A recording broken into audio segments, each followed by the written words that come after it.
Bonjour à tous et bienvenue dans cette nouvelle vidéo. Et dans cette nouvelle vidéo, nous allons parler du Cube Stéréo Hybride 160, un VTT électrique qui repousse les limites de l'enduro. Donc dans cette vidéo, nous allons rentrer en détail dans ce vélo pour savoir s'il est fait pour vous ou non. Et avant de commencer, je vous rappelle que vous avez un lien dans la description si jamais vous voulez acheter directement ce vélo. Allez, on commence directement avec la vidéo. On peut commencer un peu en parlant un peu du cadre et de la construction du vélo. Donc le cadre de ce Cube Stéréo Hybride 160 HPS est un véritable chef-d'œuvre d'ingénierie. On a été très impressionné par la qualité de fabrication du triangle avant carbone. Cette technologie permet d'obtenir un cadre à la fois très léger et extrêmement rigide, idéal pour encaisser les chocs en descente. Le triangle arrière en aluminium 6061 apporte quant à lui une robustesse nécessaire pour supporter des contraintes d'enduro. Il y a aussi l'intégration de la batterie Bosch PowerTube dans le tube diagonal qui est particulièrement bien réussi, avec un design épuré qui ne nature pas la ligne du vélo.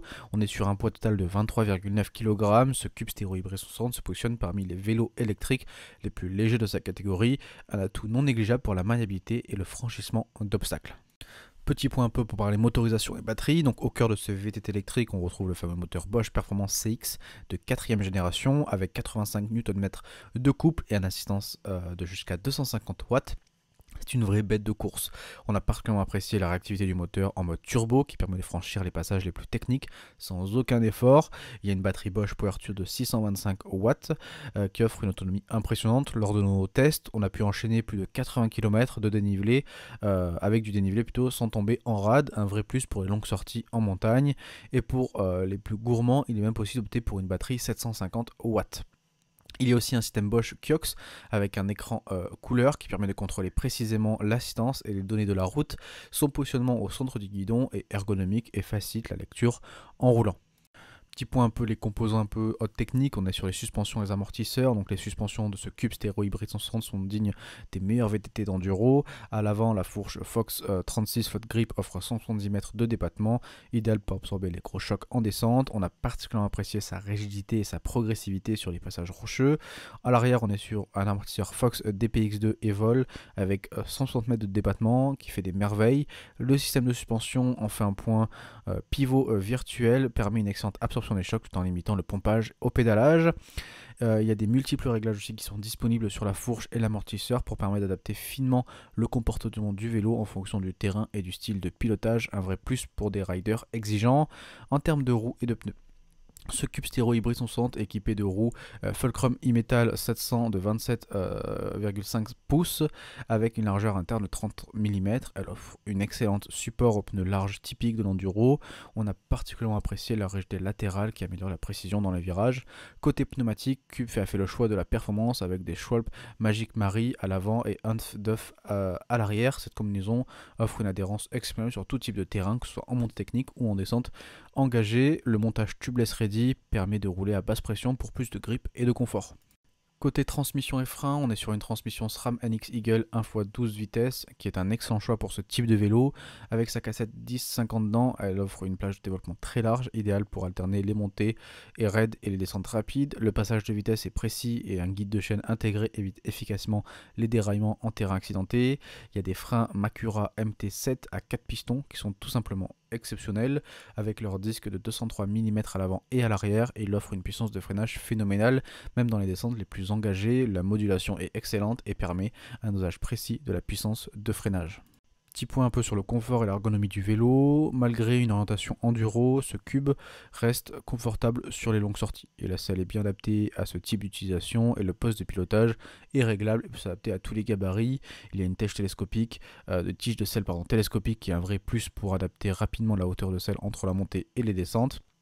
Seul petit bémol, la version en 100 mm de débattement est un peu juste pour les grands gabarits. Il y a un guidon large et la potence courte qui offre un excellent contrôle du vélo, notamment dans les passages techniques. Il y a aussi l'intégration, comme l'a dit, de la commande Bosch Kiox au centre de le guidon qui est ergonomique et permet un accès facile aux différents modes d'assistance du vélo. Alors un peu, on peut parler un peu comment il marche sur le terrain. Donc après avoir passé plusieurs semaines à le tester sur des terrains variés, on peut affirmer que ce VTT électrique est une véritable bête de course en enduro. Voici un aperçu détaillé de ses performances. En montée, le moteur Bosch Performance X est un véritable grimpeur. J'ai pu franchir de pentes à plus de 20% sans aucune difficulté, même sur les terrains accidentés, et la technologie Extend Boost est particulièrement impressionnante. Elle permet de franchir les racines et les rochers sans prendre d'élan.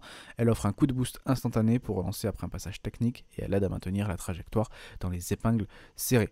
Le poids est bien réparti sur le vélo et aide à garder la roue au sol. Même si une vigilance est nécessaire sur les pentes très raides, bien sûr. En descente, c'est là que ce vélo brille vraiment. Il a un comportement digne des meilleurs VTT enduro non électriques, avec une géométrie moderne, avec un angle de direction ouvert de 65,5 degrés, des suspensions Fox qui absorbent efficacement les gros chocs, et un faible poids de 23,9 kg qui se fait sentir dans les sauts et les changements de direction rapides. On a particulièrement apprécié la maniabilité du vélo dans les singles techniques, malgré ses débattements généreux. Le cube reste joueur et facile à placer dans les virages serrés. Sur les terrains vallonnés, la polyvalence de ce vélo nous a vraiment impressionné. Sur un parcours typique d'enduro avec des multiples montées et descentes, le vélo se montre efficace et peu fatigant. Et pour finir, dans les sauts et dans les airs, malgré son poids, ce cube se comporte étonnamment bien en l'air. Une suspension arrière qui offre un bon dynamisme pour gérer des pops sur les kicks. Le vélo reste stable et prévisible pendant la phase de vol et l'absorption à l'atterrissage est excellente même sur des phases de réception un peu brutales. On peut faire quand même un petit point avant de finir pour parler un peu des points améliorés. Malgré qu'il y a de nombreuses qualités, ce vélo n'est pas exempt de défauts.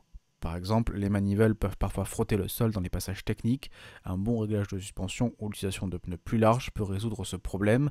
La roue avant a tendance à se lever dans les montées très raides. Il faut bien veiller à positionner son poids vers l'avant pour maintenir l'adhérence.